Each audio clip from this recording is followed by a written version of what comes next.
সন্ধ্যা নামতেই বন্ধ ক্যানিং মহকুমা হাসপাতালের ডিজিটাল এক্স-রে বিভাগ। সমস্যায় হাসপাতালে আসা রোগীরা, কর্মীর অভাবে সন্ধ্যার পর বন্ধ রাখতে হয় এক্স-রে বিভাগ। সাফাই হাসপাতাল সুপারের। রাজ্যের স্বাস্থ্য ব্যবস্থা নিয়ে কটাক্ষ বিজেপির।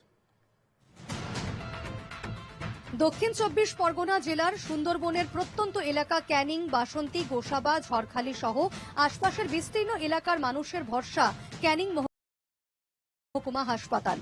কিন্তু সেই হাসপাতালে চিকিৎসার জন্য এসে সমস্যায় পড়েছেন রোগীরা। অবস্থায় পড়ে রয়েছে আর এই তালা বন্ধ হয়ে থাকার সমস্যায় পড়ে সুন্দরবনবাসী। দেখুন সন্ধ্যের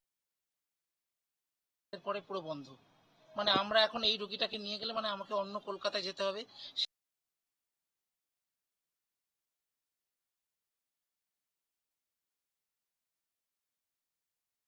সেই টাকা পয়সা খরচা করে আমাকে নিয়ে যেতে হবে, নিয়ে গিয়ে সেখানে করতে হবে। মানে আমরা প্রচুর ভাবে অ্যারেঞ্জমেন্ট হচ্ছে, শুধু আমরা নয়, এরকম শয়ে শয়ে পেশেন্ট এই সন্ধ্যের পরে দেখুন পুরো বন্ধ।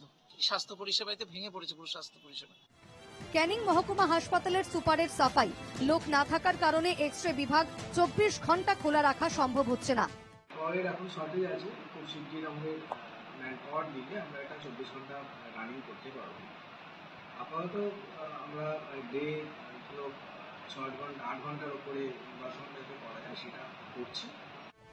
স্বাস্থ্য দপ্তরের ব্যর্থতার কারণেই সমস্যায় পড়ছেন ক্যানিং মহকুমা হাসপাতালে আসা রোগীরা। অভিযোগ বিজেপির। দায় হচ্ছে স্বাস্থ্যমন্ত্রী, আর এখানে যে রোগী কল্যাণ সমিতির চেয়ারম্যান আছে চরম অপদার্থ। তিনি বলছেন খোঁজ জানেন না, তাহলে জানবে কেন? উনি চেয়ারম্যান পদটা ছেড়ে দিন। এইভাবে পদ আঁকড়ে রেখে যিনি রাজ্য সরকারকে ইনফর্ম না করেন, চেয়ারম্যানের পদটা রাখছেন কেন উনি? হাসপাতাল সুপারকে জানিয়েছি অবিলম্বে পুরো ঘটনাটা তদন্ত করে বিষয়টি প্রয়োজনীয় ব্যবস্থা গ্রহণ করার জন্য। সুপারের আশ্বাস, কর্মী বাড়লেই ২৪ ঘন্টায় খোলা থাকবে এক্স-রে বিভাগ। সমস্যা সমাধানের আশ্বাস দিয়েছেন ক্যানিং এর বিধায়ক তথা রোগী কল্যাণ সমিতির চেয়ারম্যানও। সুন্দরবনবাসীর দাবি, অবিলম্বে এই সমস্যা মেটাতে কার্যকরী ব্যবস্থা নিক প্রশাসন। ক্যানিং থেকে সৌরভ বিশালের রিপোর্ট, এনকেটিভি বাংলা। বাঁকুড়ায় প্রকাশ্যে পুকুর ভরাটের অভিযোগ। তৃণমূলের অঞ্চল সভাপতির বিরুদ্ধে অভিযোগ, প্রভাব খাটিয়ে রীতিমতো আর্থ মুভার দিয়ে পুকুর ভরাট। ক্ষুব্ধ গ্রামবাসীরা নিজেরাই রুখলেন পুকুর, তালা লাগিয়ে পুলিশ ও অভিযুক্ত নেতাকে ঘিরে বিক্ষোভ। বাঁকুড়ার রায়পুর ব্লকের বক্সি হাই স্কুল সংলগ্ন এলাকা এবং অঞ্চল সভাপতির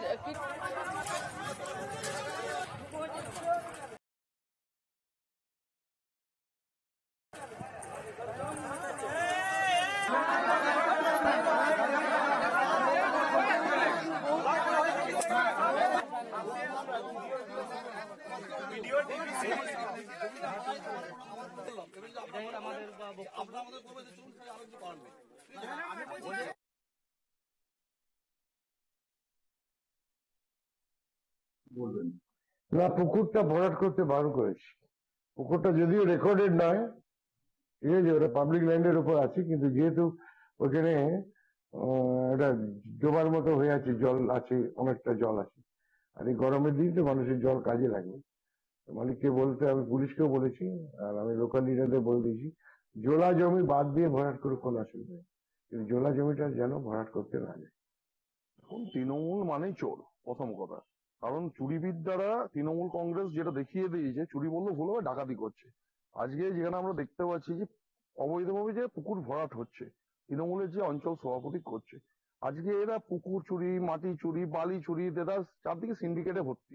এবং এটা বিগত দিন দেখেছেন, যখন মানুষ প্রতিরোধ করেছিল ওই পুকুরকে বোঝানোর থেকে, তখন সেটা সাময়িক বন্ধ হলে সেটা আবার যেভাবে চালু করা হয়েছে, মানুষ নিজের থেকে প্রতিরোধ গড়ে তুলছে। এবং আগামী দিন মানুষ দেখবেন বৃহত্তর আন্দোলন করে এই তৃণমূল কংগ্রেসের যারা নেতারা আছে তাদেরকে একদম উৎখাত করবে।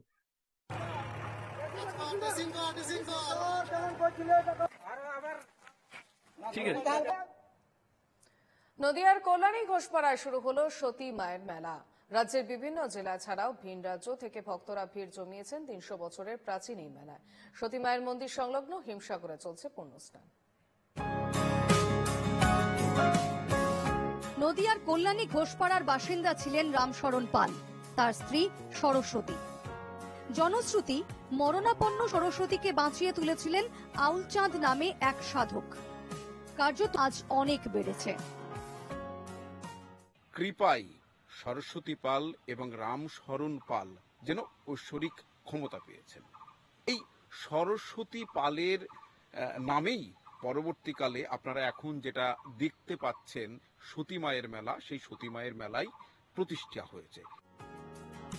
ভক্তদের বিশ্বাস, ভক্তি ভরে সতী মায়ের কাছে মনের ইচ্ছা জানালে সেই ইচ্ছা পূরণ হয়। সে কারণে প্রতি বছর এখানে দূর দূরান্ত থেকে ছুটে আসেন ভক্তরা। খুব ভাল লাগে, বা এখানে এসে মায়ের কাছে যা মানত করে যায় সেটা ফলে আর কি। তাছাড়া সবসময় মন খারাপ হলে বা কোনো সংসারে সুখ দুঃখ হলে আমরা এখানে এসে মাকে জানিয়ে যাই আর কি। সারা ভারতবর্ষ বিভিন্ন প্রান্ত থেকে এখানে মানুষ ছুটে আসে, মানুষের মনস্কামনা পূর্ণ হয়। যে মায়ের কাছে গেলে যে যা মানত করে, মায়ের কাছে গেলেই সেই মনস্কামনা পূর্ণ হয়। সেই উপলক্ষে আমরা এখানে সবাই ছুটে আসি। সতী মায়ের মন্দির সংলগ্ন এলাকায় রয়েছে হিমসাগর নামে এক পুকুর। মেলায় যোগ দিতে আসা পুণ্যার্থীরা ডুব দেন হিমসাগরের জলে। হিমসাগর, এখানে সতী মায়ের পবিত্র পুকুর হিমসাগর। এখানে ডন্ডি খেটে মানুষ পুজো দেয়। কথিত আছে একসময় এখানে যারা কথা বলতে বোবা তাদের এখানে বল ফুট। সতী মায়ের মন্দিরের কাছে রয়েছে সেই প্রাচীন ডালিম গাছ। মনোবাঞ্ছা পূরণে ভক্তরা আজও সেই গাছে সুতো বাঁধেন। দিনে দিনে মেলায় বেড়েছে পুণ্যার্থীর সংখ্যা, কিন্তু ভক্তদের সুবিধার্থে প্রশাসনের তেমন কোনো উদ্যোগ নেই। আক্ষেপ সতী মায়ের বংশধরদের। পরিষেবাটা আমরা দিতে পারি না। লোকে থাকা, যে মেইন জিনিস হচ্ছে থাকা, জল, চারদিকে দখল হয়ে গেছে, তো কষ্ট করে থাকে অনেকে, আশেপাশে ভাড়া নিয়ে থাকে। সতী মায়ের এই পুজোকে কেন্দ্র করে 15 দিন ধরে মেলা চলে কল্যাণীর ঘোষপাড়ায়। মেলাকে ঘিরে উচ্ছ্বাস ভক্ত থেকে শুরু করে এলাকার বাসিন্দাদেরও।